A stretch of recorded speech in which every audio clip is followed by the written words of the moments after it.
Recording in progress. Good evening. I would like to call the regular meeting of the Planning Commission for March 25th, 2026 to order. If we could please have the roll call, please. Commissioner Deal? Yes. Commissioner Eddy is not present. Vice Chair Singh? Here. Chair Hicks? Here. Chair Well? Here. Commissioner McNichol? Yes, here. Commissioner Leiden? Here. We do have a quorum. Thank you. We're going to go to the minutes from February 25th. We have a motion to approve those. I'll make a motion to approve. I'll second it. So we have a first and a second. If we could please take the vote. Commissioner Deal? Yes. Vice Chair Singh? Yes. Chair Hicks? Yes. Commissioner Well? Yes. Commissioner McNichol? Yes. Commissioner Leiden? Yes. Passes 6-0. Thank you. We're moving on to comments by the public on non-agenda items. Anybody have anything to address? No? Perfect. We'll carry on to public hearings. The first, request for the Planning Commission to approve a use permit to authorize a Type 47 ABC license for the sale of beer, wine, and distilled spirits for on-site consumption and the sale of beer and wine for off-site consumption at an existing brewery, Five Window Beer Co., located at 9 West Locust Street, applicant Charlie Lipper, Five Window Beer Company, file number PL 2025-021U, CEQA determination exempt per CEQA guidelines section 15301. Cynthia. Yes, good evening, Commission. This item, the first item, as you mentioned, is for a use permit to add a Type 47 ABC license to an existing brewery, Five Window Beer Company, located at 9 West Locust Street. As you can see on the aerial map here, the existing brewery, which already has food service, known as Five Window Beer Company, is in a 9,000 square foot building with a 3,500 square foot outdoor patio. The building fronts Locust Street, but as you can see, it kind of wraps around, the property wraps around to North Sacramento Street, located in downtown Lodi, just south of Lockford there, kind of sandwiched in the block. Surrounding uses include a winery to the north, office and retail to the south, and auto repair retail to the east, and indoor storage to the west. Here you can see on the zoning map that the property is zoned downtown mixed use, or known as DMU. It also has a similar general plan designation as downtown mixed use. The building was previously used as a wine production facility and tasting room, which was operated by A&H Wines. In 2016, the Planning Commission approved a use permit, 2016-20U, to convert the site from wine production to brewery production, and then included a tasting room. Those included ABC license types 20, 23, 42, and 84. The applicant is not proposing to eliminate or adjust any of those license types. The use permit would merely add the Type 47 to the existing licenses that are available for production brewery. So there's a variety of them that already exist and use permits that already exist that cover those older licenses that have stayed with the property. So this proposed project would add that Type 47 on-sale general eating place license, which would allow a full liquor license with distilled spirits to the beer and wine that's existing. So they would be allowed to sell beer, wine, and distilled spirits for on-site consumption, and folks can also take them to go for off-site consumption, so they can buy any of those items to go with the 47. Their hours are already established, as you can see on the screen here.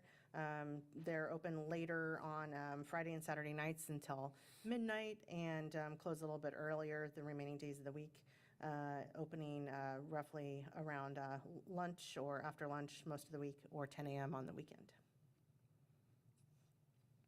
Here you can see the floor plan, which is also attached to your packet. It's a little bit difficult to see. They are, it's my understanding, simultaneously doing some tenant improvements to the interior, which they could clarify. The applicants are in the audience here today. But I know it's difficult to see, but they could probably explain a little bit better than I could describe them when they are available to answer questions. So alcohol sales on-site and off-site, as you know, are permitted within the downtown mixed-use district with a use permit.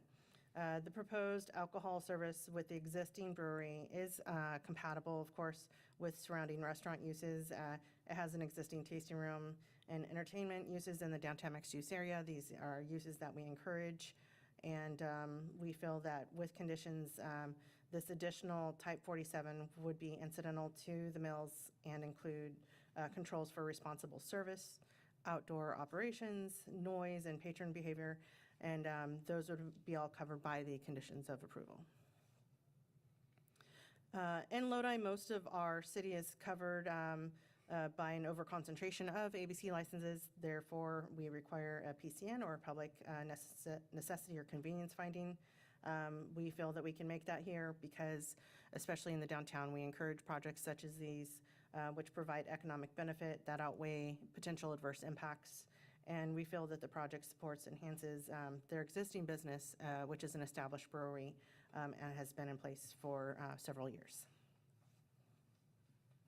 Thus, the environmental assessment under CEQA falls under a 15301 or Class 1 existing facilities exemption. The project involves continued operation, of course, of the existing brewery. They're merely adding a Type 47 license, which expands their alcohol service, but there's no expansion of uses. They will just be continuing to operate as they have. So therefore, your options are to approve as recommended, approve with revised conditions, deny the request, or continue the item.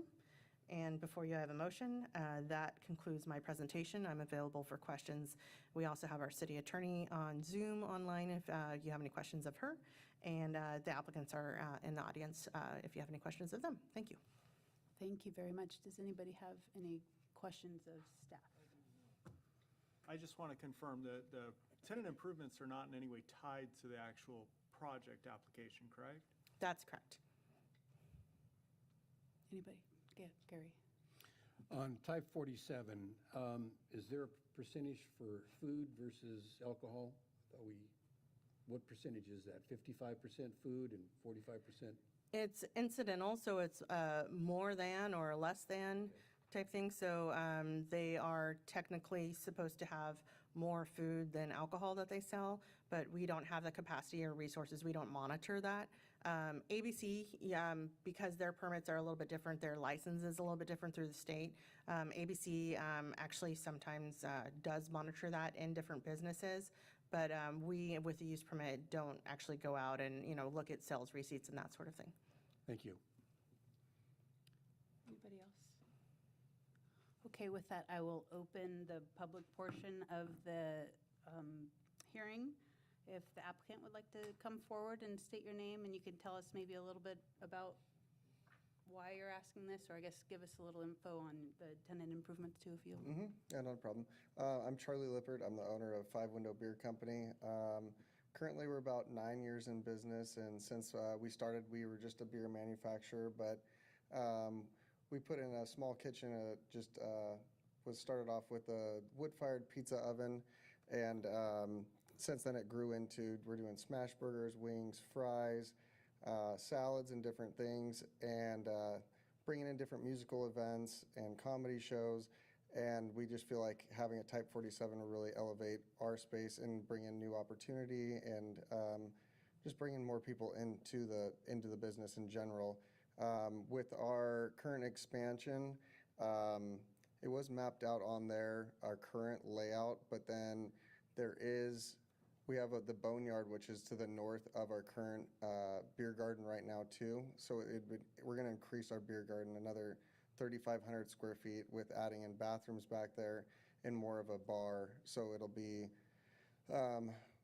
right now it was currently a parking lot a long time ago. So we're trying to rip out all that asphalt, pour new concrete, and have more of lounge seating with fire pits and just create more of an atmosphere, elevated atmosphere than what we currently are doing right now. Thank you very much. Does anybody have any questions of the applicant? Are you changing the menu? Oh, you're going to keep the menu the same? The menu's the same, but we've, in the last year and 2 years, we've added to it. And we actually, I'll just also added in brunch on Saturdays and Sundays as well, too. Thank you. Just curious, why Monday is closed, you guys don't open on Monday? It's nice just to have a day when you don't have to worry about anyone be there. You know what I mean? We were 7 days a week for a while, and then we actually went down to Monday and Tuesdays we were closed, and then people love doing the Taco Tuesday that we do and stuff, so we brought back Tuesday. So Monday's just nice to not have to worry about anything. Yeah, and if you have a project going to, you don't have to like rush and clean everything up. Yeah. I will add that your business has been a wonderful partner for so many of the nonprofits in this area, whether you're donating beer to an event or something like that. Thank you. It's a successful business that I think this is an opportunity to continue to be successful. So I appreciate this project. Yeah, thank you. Appreciate that. Anybody else? You're gonna keep making beer, right? Oh, yeah. Okay, We're not just stopping. making sure. Yep. Oh, yeah. Okay, thank you very much. Yeah, you're welcome. If anybody else would like to come up and speak on this item? We do have someone on Zoom. If they would like to speak on this item, just raise your hand in the Zoom, and I will allow you to speak.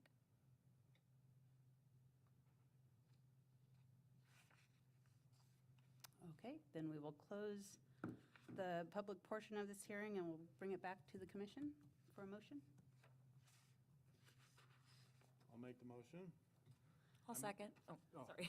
The motion is, I move that the Planning Commission adopt a resolution finding that the project is exempt from the California Environmental Quality Act pursuant to CEQA Guidelines, Section 15301, Class 1, existing facilities, determining there is a public necessity and convenience served by the proposed use and approving use permit, PL 2025-021, to allow the sale of beer, wine, and distilled spirits for on-site consumption and the sale of beer and wine for off-site consumption under a Type 47 ABC license for an existing brewery at 9 West Locust Street, subject to the findings and conditions of approval contained in the resolution.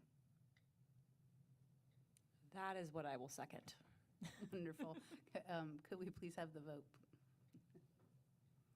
Commissioner Deal, Yes. Vice Chair Singh, Yes. Chair Hicks, Yes. Commissioner Will, Yes. Commissioner McNichol, Yes. Commissioner Lyden. Yes. Passes 6-0. Thank you. Congratulations. We're going to be moving on to the second public hearing, request for the Planning Commission to adopt a resolution recommending City Council adopt an ordinance to enter into a development agreement with Rogers Media Company to install, maintain, and operate electronic message signs on city properties, CEQA determination exempt per section 15061B3. Cynthia. Yes, sorry, my slide started on the last slide there. As you mentioned, this item is for a development agreement for Rogers Media Company.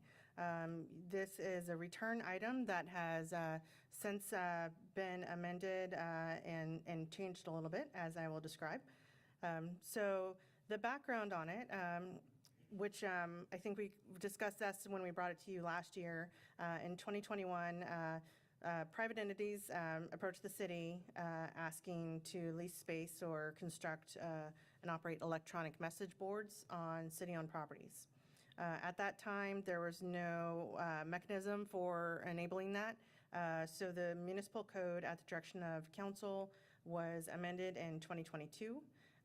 That added section 17.34.070 subsection H to allow and regulate these community electronic message boards on city-owned properties. In 2024, staff released a request for proposals, or RFP, through the city's bid posting website. We received one response to that RFP request from Rogers Media. Then in early 2025, Planning Commission heard this item, and which is just the development agreement at this point, to adopt the DA with Rogers Media.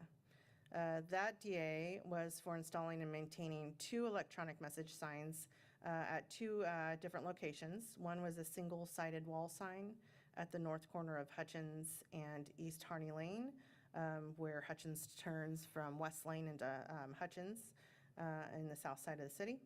And then also a double pole sign at the old animal shelter on West Kettleman Lane at 1345 West Kettleman.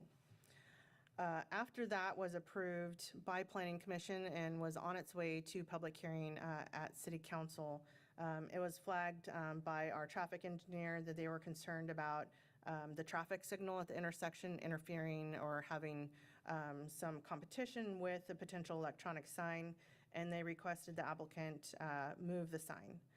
Public Works suggested that they move the sign north into the center of the median there, near the Welcome Lodi sign. Therefore, this item has made some changes. Again, the original RFP included 3 locations.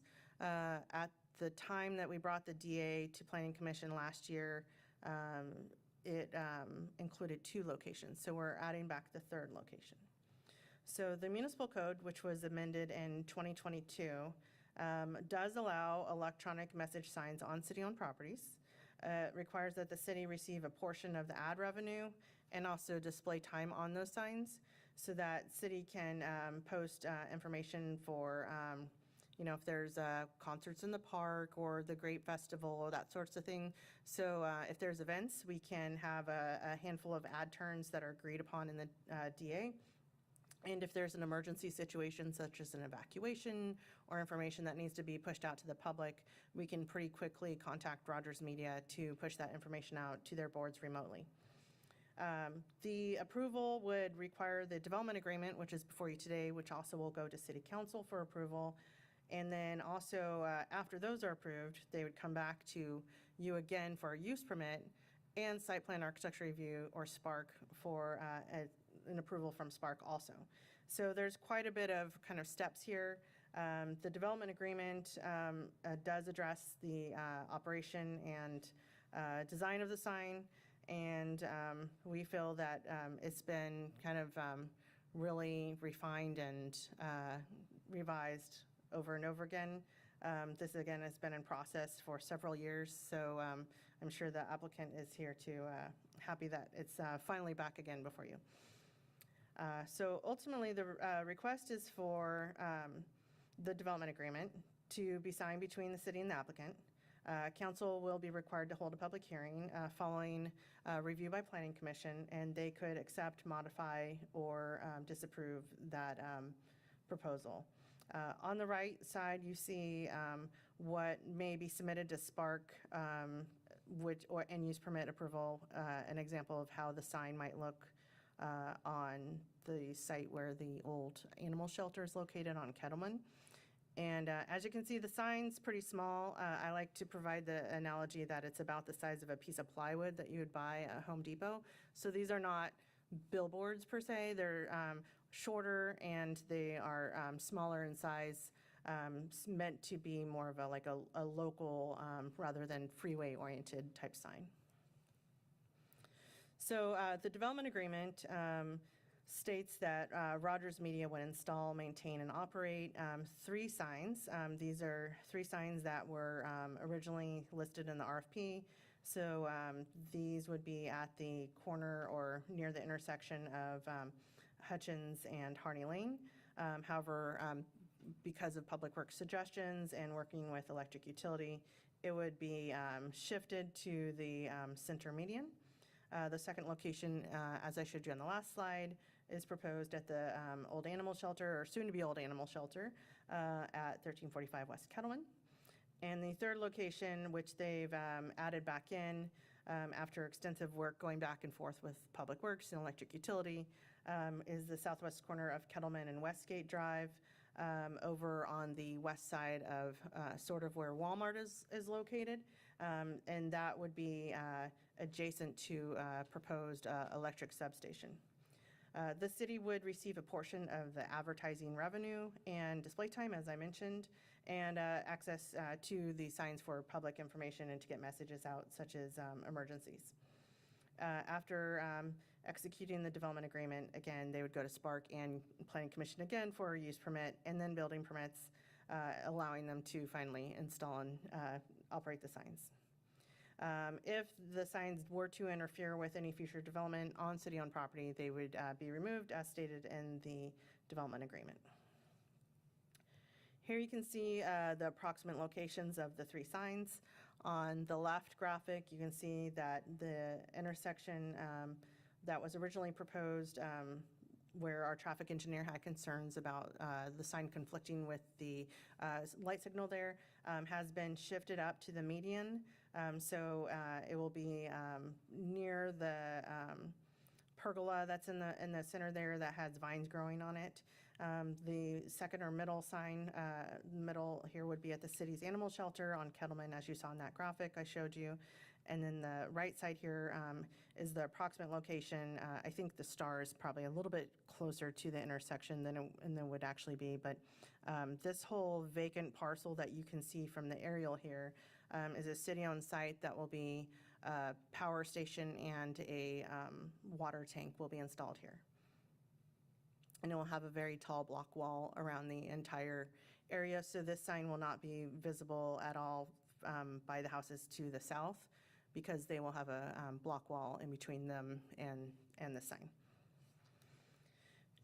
These are simulations, and again, this on the left side, you can see what the sign might look like near the welcome sign at the south edge of the city. The middle there, you can see what the city animal shelter site might look like. And then on the Kettleman Westgate intersection there, again, there would be a future block wall installed near the rear of the sign, so it would be not visible at all to the people who live to the south of here. So that site specifically is, as I mentioned, will have a proposed electric substation and a large water tank. You may have driven by and seen the site. There's a big sign out there right now that shows you what the proposed city facilities will look like, or that are coming down the pipeline. And so the sign would be removed by the applicant if it's in the way of construction, and so that's included in the development agreement. So as far as the environmental assessment goes, the development agreement itself is exempt under CEQA 15061B3, the common sense exemption, because there's no effect on the environment for the installation, or not the installation, but the development agreement itself. Therefore, I have a proposed motion for you. I am available if you have any questions. Again, the city attorney's online, and our applicants are in the audience if you have questions of them. Thank you. Thank you very much. Does anybody have any questions of staff? I do. And it's more of a procedural question. As far as Public Works getting involved after, and I can appreciate that if there was a concern, they did raise it whenever they raised it. But I guess my question is, so does that mean we could approve it again and the same thing can happen again? It's an interesting question because this has been in the pipeline for so long. At the time that those locations were chosen and included in the RFP, the city did not employ the traffic engineer. They created the position after that whole process went through, so it wasn't caught until we were preparing to go to city council. So people who no longer worked here may have previously approved of the locations. We're not sure. This was also before my time. So this has kind of, been in the pipeline for quite some time. But the traffic engineer who now works for the city and has for the last couple of years did catch it and made some suggestions to move the location of the sign. And the applicant did so and worked extensively with both Public Works and Electric Utility to make sure that they were all happy that there's power to the location. And so they did really work out more of the logistics. And I think they have a better site plan than they did before. And so they're pretty locked in now that they've worked out a lot of those details. Anybody else? But Cynthia, we brought up the first time, always, I bring it up, the traffic related, that the Public Works or Traffic Department did some study based on, because that location was the worst one they picked. Even I voted yes, because they're saying traffic they look at it, there's no, Can- there's no issues with any accident. So finally, they figured it out, so that there was an issue, right? So that location was a bad one anyway, they finally decided. Yes, that- and that's why it was thing. moved. Mhm. So normally these, before it's come to planning commission, I guess in-house, they should do the, the study properly, the traffic and other agencies as regular is required. So make sure it's vetted through them. So because we don't have any number traffic volume or any accident reports, we can look at it because this is not our job to just look into that deeper. So I just brought up that point, make sure, when we ask the question, it should be, answered, well, hey, department already looked into that, there's no issue with it. So I don't know if we have any meeting minutes on that. So now we changed the location. Looks like those locations are pretty good as far as, the only question, as we are going to go green, is ever look at it, they should have a solar operated signs, or is going to be still a hard wire to the city facilities? I don't believe solar, and we can ask the applicant this, has enough power or enough juice to operate the sign of this level. It's my understanding, they're sort of like large TVs, which require a little bit more juice to operate than a solar sign, which could be inconsistent. So if they hardwire it, it's more consistent power to the sign. Thank you. Thanks, Roy. Couple of quick questions. Maintenance of the signs, is that going to be the city's responsibility, the company? Yeah, so that's included in the development agreement. Okay. They'll install them, they'll maintain them if anything goes wrong. If we need to notify them, if they're falling apart, if they need to remove them, or all of that's included in the development agreement, which has been reviewed by our attorneys and approved by them. Okay, great. And then the second, the substation site, do you have any idea on the timing for actually building out that substation? I'm not positive. I think that I know that they've been going through design phase right now. So as you know, government moves a little slow sometimes. So I know that it's coming down the pipeline because they do have the sign up. So I know they're moving forward, but I don't know. I couldn't quote you on the exact date of the installation. Okay, I was just kind of curious. I know the city is continuing to grow west, but at this point, at least, that's sort of like the western gateway to a lot of the community. And so just being thoughtful about kind of what that looks like. So I'm glad there will be the chance to have kind of city and community messages on the signs too. So thank you, that's all. The sign on South Hutchins, and that will be as pictured, where it's between the Welcome to Lodi and the tree right there? That's my understanding, yes. Okay, thank you. Anybody else? The maximum size for the sign is 72 feet for the city of Lodi, and I see we're expanding it to 79 and 78. Two will be 79 and one will be 78. Does that need to be approved by anybody, or is that part of this motion? When they go forward to Spark and with their use permit, they will ask for exceptions to the sign. Right now, we're just approving the development agreement to allow them to move forward, but the design itself would be handled by both Spark and through the Planning Commission use permit. Thank you. And just to clarify, that's inches, not feet, right? Okay. Picturing like a 78, but yeah. Yeah. Okay, thank you. All right, with that, I'm going to open up the public hearing, or the public portion of the hearing, if the applicant would like to come up and introduce themselves or make any comments. And I'm sure there will be questions.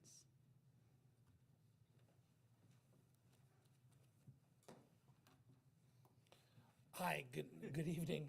Matt Rogers, Michael Jorgensen.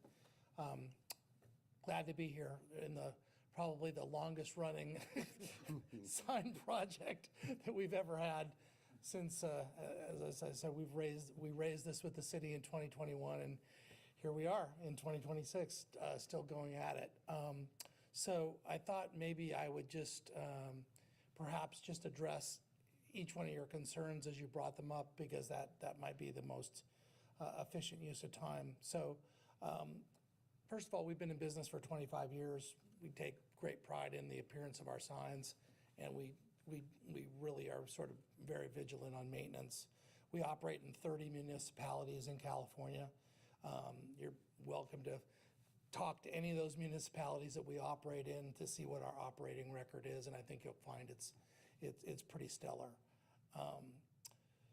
Secondly, we've gone to great pains on the placement of these, especially in regard to Hutchins. The Hutchins Street sign was moved, because of traffic engineering. Now, this is, we moved it up the street. We've worked back and forth with Lodi Electric. We've worked back and forth with Public Works. This is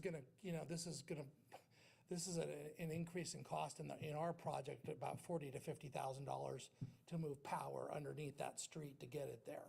So it's a pretty big cost increase from our perspective to move that thing.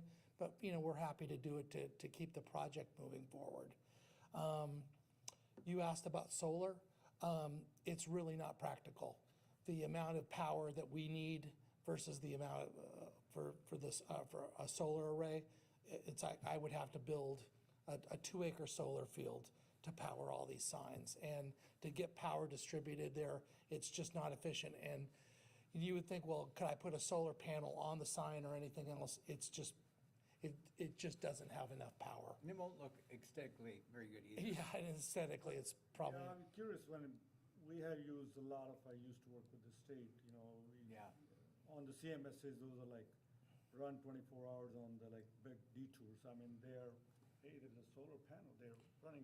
I'm just curious why. Yeah, I know. No, The reasoning for that, new technology, you don't need that many with the new. It is happening with other billboards. Yeah. Yeah, just curious about that. And it's a good question. I will say this, the type of display that we could run on solar would not be the type of display that you want in town, because these are gonna be, well, I mean, they're gonna be at a minimum a 10 millimeter type of display, which is basically the most vibrant display that's in the Central Valley. I mean, it will be, respectfully, it's gonna look like almost liquid plasma up in town. It'll be a very, very, very representative of the community.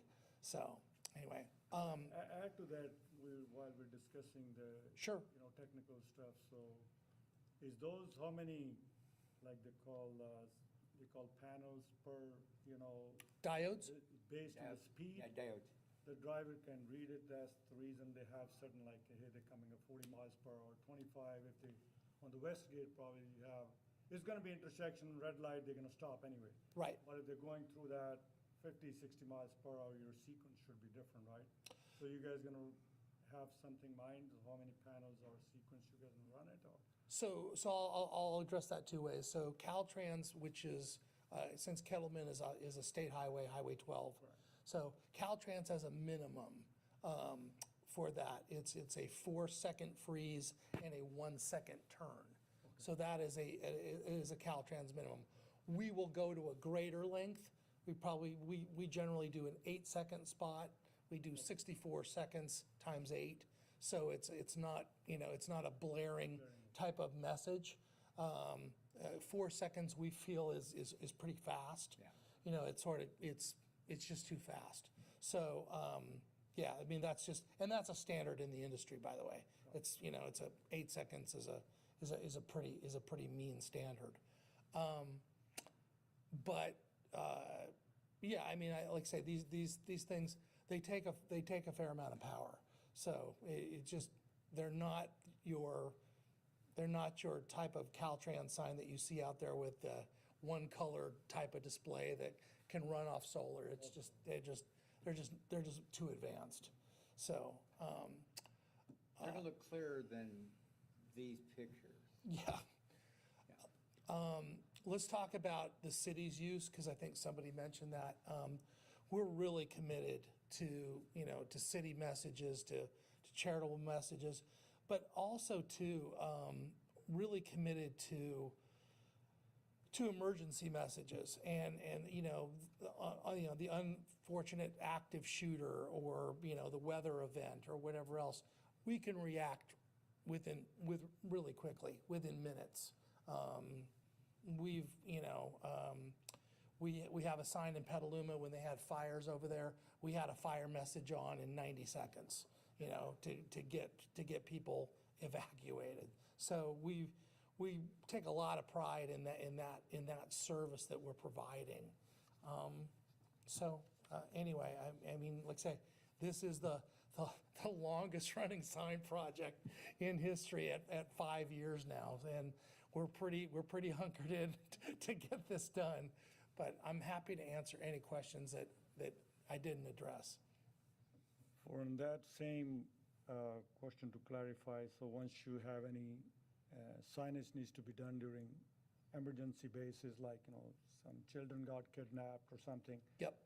So you guys coordinate with the city or Lodi PD call somebody else? How is that part of the maintenance agreement? I mean, you guys have some written verbiage there or? Yeah, so we do it two ways. You can do it the old-fashioned way, but also with all the cities and counties that we operate in, we actually have they have a direct portal right to the sign electronically where they can take it over from the city offices at their discretion. So in other words, they don't do. which, yeah, but if for whatever reason, if it's not instantaneous enough, they have the ability to literally from the city of Lodi offices to take over that sign, 100% of the sign for a period of time. We're not on all the time, by the way. We go off, I think, is it 10? 10 o'clock. And Okay. we don't go on until 6 in the morning, so. Thank you. Gary, do you have a question? When you talk about getting information out on those signs, how secure are those signs? I mean, can someone hack into them and all of a sudden start doing stuff on those? It's a great question. So currently we operate more than a dozen digital signs around the state. We have, to this point, have never been hacked. The things that you read about usually are the older type of technologies where the technologies are resonated right on the structure. In other words, there's resonant technology on the structure. Those are old technologies. We don't employ those. Our technologies are basically, through cellular links over the air and through an internet connection. While I'm never going to say that, that it's foolproof, we take great pains. We have double and triple types of fire blocks set up. It's never happened to us. We're pretty vigilant about it. And the companies that we employ, we employ a company, our manufacturers Watchfire, and they have a 24/7 round the clock, type of thing where they're constantly monitoring. We're constantly monitoring. So like I say, we've never had it happen, but we're vigilant to try to stop it if it does.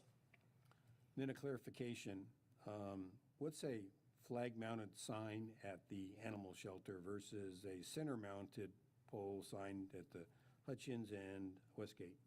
Good question. So flag is just like a flag. It's the pole is on the end of Okay. on the end of it versus in the middle. That's what I was thinking. And the reason that we are doing a flag-mounted sign at the animal shelter is for two reasons. John Delamonica liked the flag mount there for the aesthetics, and John, and secondly, it was for traffic visibility because as you pull out of that car wash, you're coming out of the car wash, you're taking a right. We didn't want anything blocking visibility going down Kettleman.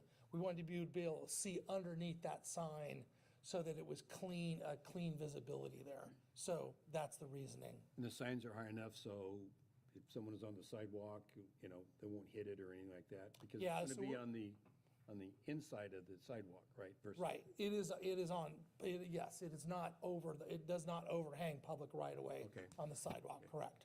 That is correct. And I just want to thank you for moving the Hutchins Street Square or Hutchins Street intersection to where it's at now. No problem. I did not like the location. I voted against it, and I like where it's at now. Okay, So well, thank we're, you. Good to hear. Thank you. bet. Our pleasure. Anybody else have any questions? Thank you Thanks. for coming and your time. It's been a while, so thank you. All right. Mr. Kruba?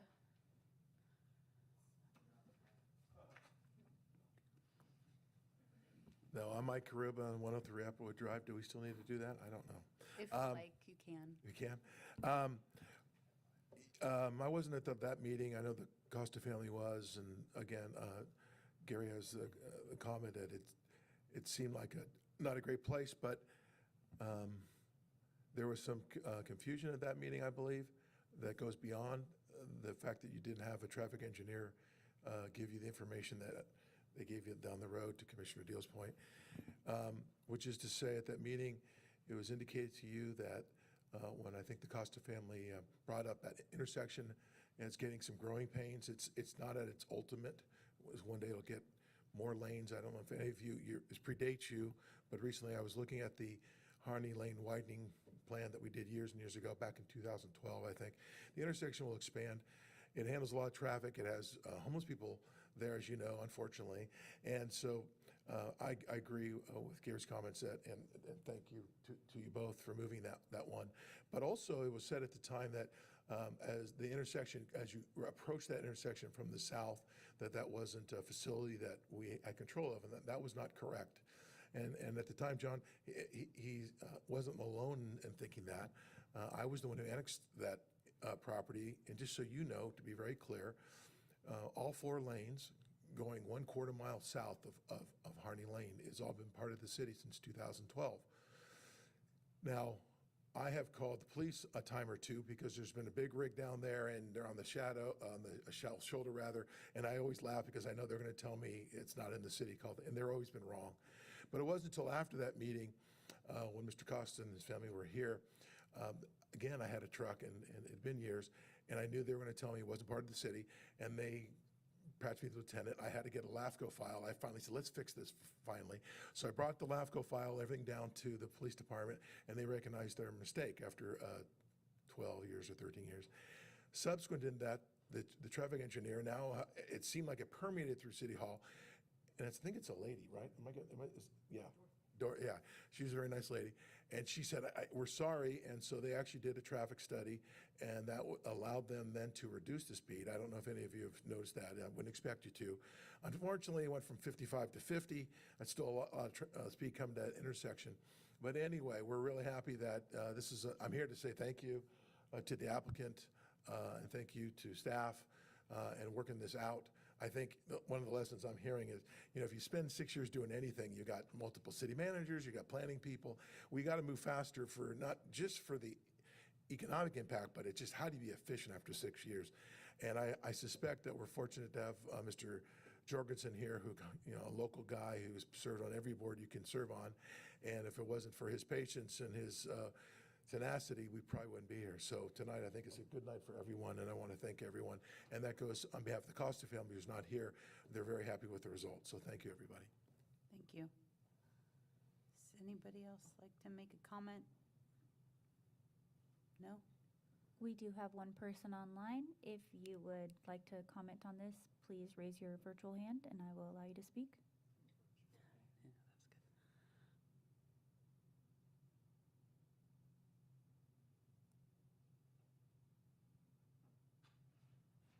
Okay, we will close the public portion of this hearing and we'll bring it back to the commission for a motion or discussion. I had to read the last one. Someone else read this one.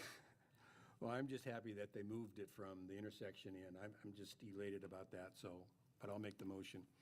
I move that the Planning Commission recommend City Council adopt an ordinance to enter into the development agreement with Rogers Media Company to install, maintain, and operate electronic message signs on city properties, finding that the development agreement with Rogers Media is exempt from California Environmental Quality Act pursuant to CEQA guidelines, Section 15061B3. We have a motion. Do we have a second? I will second that. Could we take a vote, please? Yes. Commissioner Deal, Yes. Vice Chair Singh, Yes. Chair Hicks, Yes. Commissioner Will, Yes? Commissioner McNichol, Yes. Commissioner Lyden. Yes. Passes 6-0. Thank you. We hope to see you back soon for a use permit. Not for this again, okay? Thank you. We're going to move on to planning matters, follow-up items. I don't think there's any. Have none? Announcements and correspondence, I don't believe we have any. and I don't think there's anything from the city council. I do not have any updates from City Council. Just notable that we do not have any meetings in April. We are anticipating probably May 13th. I'm hoping to bring the downtown specific plan. We are making some additional last-minute edits based on public comments from our community workshop and the steering committee. So we hope to have that to you in mid-May and hopefully going to council in June for approval. And then we will also be having some additional code amendments coming forward, and if we can get them drafted and routed, those may also be on the same agenda in May. And those code amendments would be related to annexations. We do have an active annexation application in the area we lovingly describe as the F-shaped area on the west side of town. And there are a couple of issues that are, we need to amend the code to allow that to move forward related to like Williamson Act and prime farmland and just the process with annexations. As you probably know, Lodi hasn't processed annexations for quite some time.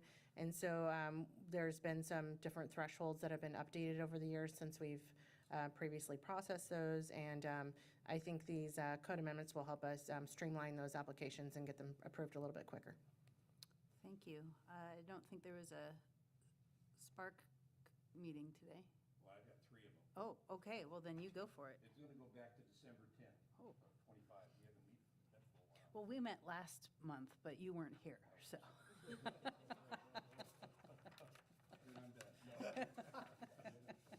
December 10th.